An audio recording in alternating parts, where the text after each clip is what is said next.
Hi all, welcome to our channel turning P C. അപ്പോൾ നമ്മൾ ഇന്ന് +2 ലെവൽ ഒരു മെയിൻസിൻ്റെ ക്വസ്റ്റ്യൻ പേപ്പറാണ് ഡിസ്കസ് ചെയ്യുന്നത്. നമുക്ക് സ്റ്റാർട്ട് ചെയ്യാം. ആദ്യത്തെ ചോദ്യം: തിരുവിതാംകൂറിൽ 1817 പ്രൈമറി വിദ്യാഭ്യാസം സൗജന്യമാക്കിക്കൊണ്ട് വിളംബരം പുറപ്പെടുവിച്ചത് ആരാണെന്നാണ് ചോദിക്കുന്നത്. ആരാണ്? ഗൗരി പാർവതി ഭായ് അല്ലേ? റാണി ഗൗരി പാർവതി ഭായാണ്. പ്രൈമറി ഫോർ പാർവതി എന്ന് നമ്മൾ കണക്ട് ചെയ്ത് വെച്ചിട്ടുണ്ട് അല്ലേ? ലക്ഷ്മി ഭായ് ആണോ പാർവതി ഭായ് ആണോ എന്ന് മാറിപ്പോകാതിരിക്കാൻ പാർവതി ഭായ്, പ്രൈമറിയുടെ പായ എടുത്തിട്ട് പാർവതി ഭായ് കണക്ട് ചെയ്യുക. ഓക്കെ. അയ്യങ്കാളിയുമായി ബന്ധപ്പെട്ട ശരിയായ പ്രസ്താവനകൾ ഏതെല്ലാം എന്നാണ് ചോദിച്ചിരിക്കുന്നത്. ഇവിടെ ശരിയായിട്ട് കൊടുത്തിരിക്കുന്നത് 1ഉം 3ഉമാണ്. സാധുജന പരിപാലന സംഘം സ്ഥാപിച്ചു, വില്ലുവണ്ടി സമരം നടത്തി. സാധുജന പരിപാലന സംഘം സ്ഥാപിച്ചതും വില്ലുവണ്ടി സമരം നടത്തിയതും അയ്യങ്കാളിയാണ്. അത് രണ്ടും ശരിയാണ്. ഇന്ത്യൻ വിദേശ നയത്തിന്റെ മുഖ്യ ശില്പി എന്നറിയപ്പെടുന്നത് ജവഹർലാൽ നെഹ്റു ആണ്. ഇന്ത്യൻ വിദേശ നയത്തിന്റെ ശില്പി എന്നറിയപ്പെടുന്നത്. മൗലാന അബ്ദുൽ കലാമുമായി ബന്ധപ്പെട്ട് തെറ്റായ പ്രസ്താവന ഏതെല്ലാം എന്നാണ് ചോദിച്ചിരിക്കുന്നത്. തെറ്റായതാണ് ഇവിടെ ചോദിച്ചത്. ഏതാണ് ഇവിടെ തെറ്റായിട്ട് കൊടുത്തിരിക്കുന്നത്? ഓപ്ഷൻ സി ആണ്. 1ഉം 4ഉം തെറ്റാണ്, 2ഉം 3ഉമാണ് ശരി. മൗലാന അബ്ദുൽ കലാമിന്റെ ജന്മദിനമായ നവംബർ 11 ദേശീയ വിദ്യാഭ്യാസ ദിനമായിട്ട് ആചരിക്കുന്നു. 1958 ഫെബ്രുവരി 22 അന്തരിച്ചു. അത് രണ്ടുമാണ് ഇവിടെ ശരിയായിട്ട് കൊടുത്തിരിക്കുന്നത്. ഓക്കെ. നവംബർ 11 ദേശീയ വിദ്യാഭ്യാസ ദിനമായിട്ട് ആചരിക്കുന്നു.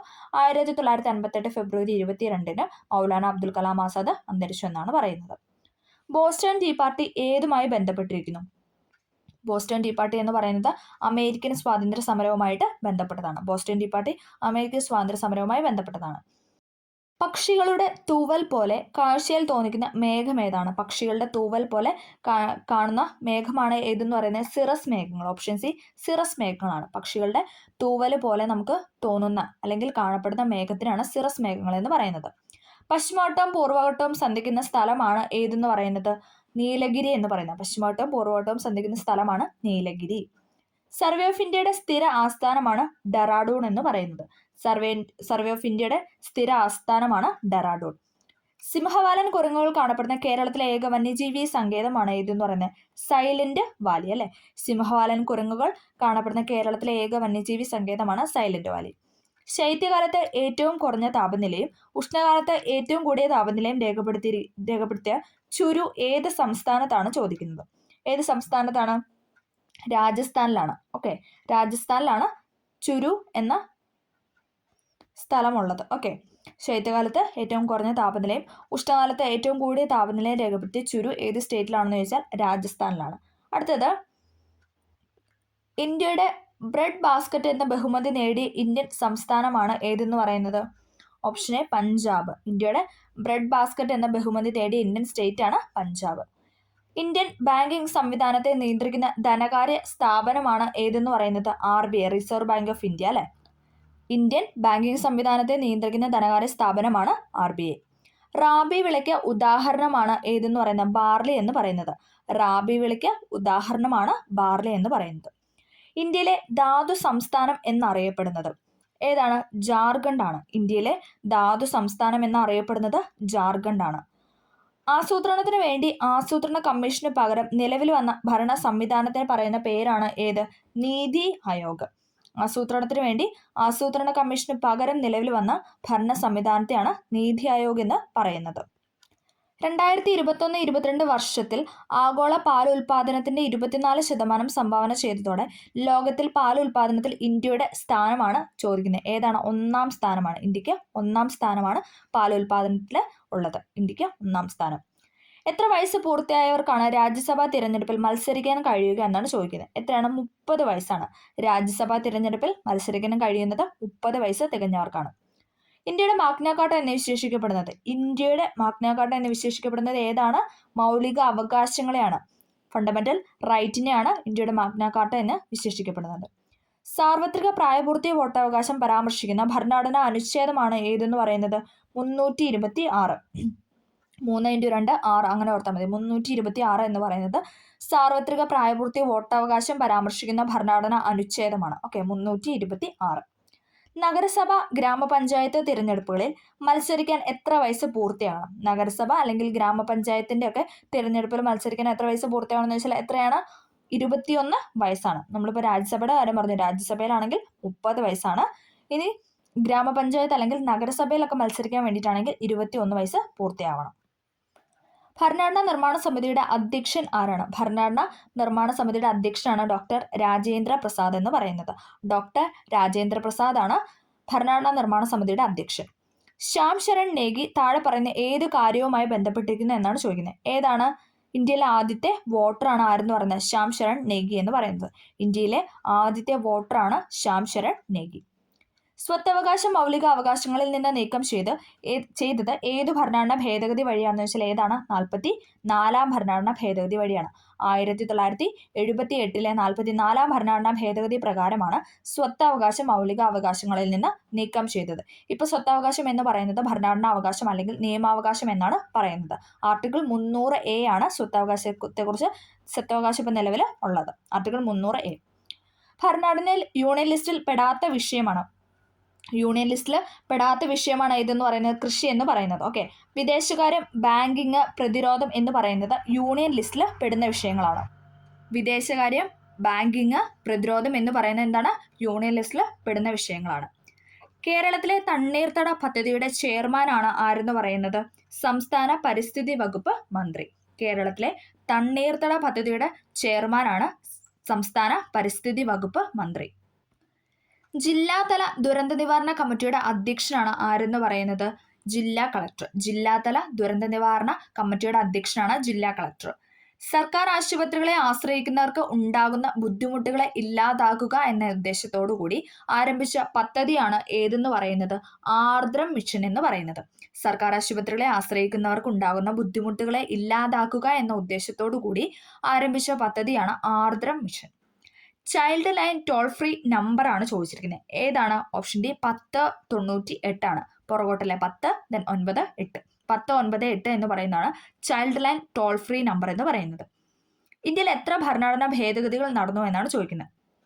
ആ ഉത്തരപ്രകാരം ഓപ്ഷൻ സി 105 ആയിരുന്നു. ഇപ്പം നിലവിൽ എത്ര ഭേദഗതി വന്നിട്ടുണ്ടെന്നൊന്ന് കമന്റ് ചെയ്യുക. ഓക്കെ, എത്ര പേർക്ക് അറിയാമെന്ന് നോക്കട്ടെ. അപ്പം ഇപ്പം നിലവിൽ എത്രാമത്തെ ഭേദഗതിയാണ് നിൽക്കുന്നതെന്ന് നോക്കാം. അടുത്തത് മനുഷ്യന്റെ ഡെന്റൽ ഫോർമുല, അതായത് പല്ലുകളുടെ ആ ഒരു ഫോർമുലയാണ് ചോദിച്ചിരിക്കുന്നത്. എത്രയാണ്? ഓപ്ഷൻ ബി 2 1 2 3 അല്ലേ?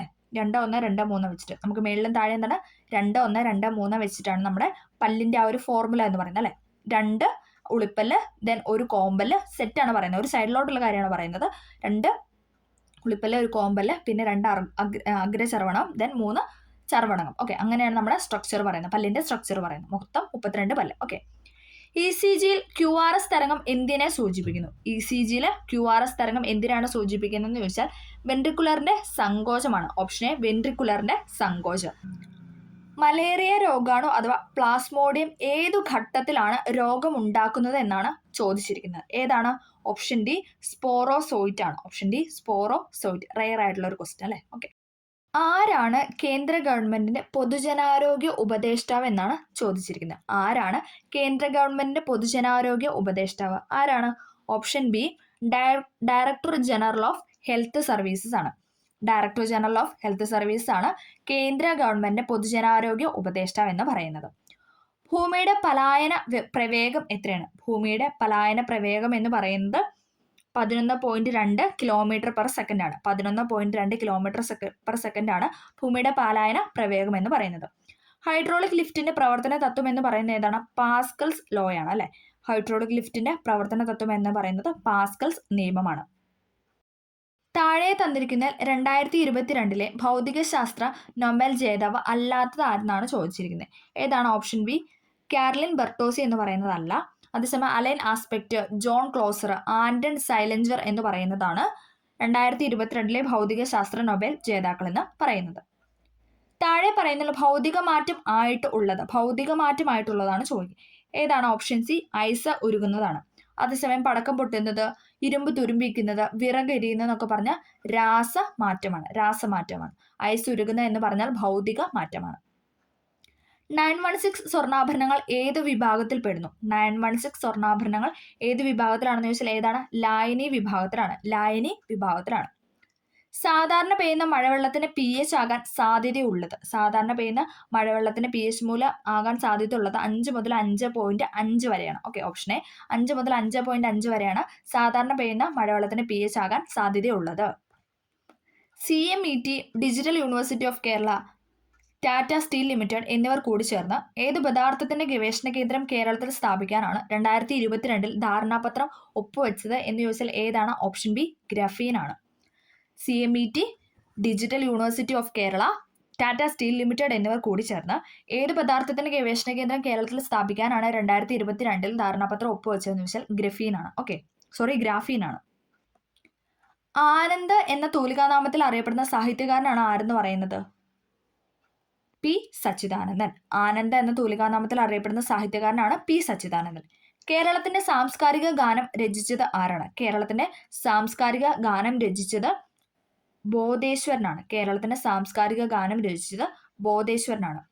ബാറ്റൺ കപ്പ് ഏത് കായിക വിനോദത്തിന് നൽകുന്ന ട്രോഫിയാണ്? ബാറ്റൺ കപ്പ് എന്ന് പറയുന്നത് ഹോക്കിക്ക് നൽകുന്ന ട്രോഫിയാണ്.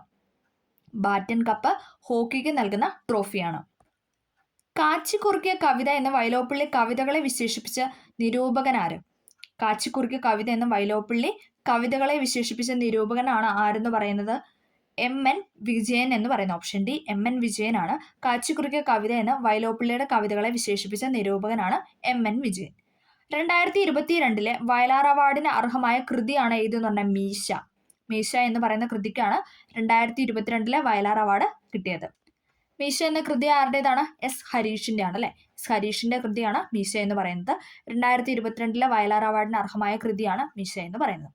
ഓക്കെ, നമ്മളിവിടെ 50 ക്വസ്റ്റ്യൻസ് ആണ് ഡിസ്കസ് ചെയ്തത്. എല്ലാവർക്കും വീഡിയോ ഹെൽപ്ഫുൾ ആയെന്ന് വിചാരിക്കുന്നു. ഹെൽപ്ഫുൾ ആയെങ്കിൽ തീർച്ചയായും ലൈക്ക് ചെയ്ത് സപ്പോർട്ട് ചെയ്യുക ചെയ്യും. Okay, thank you.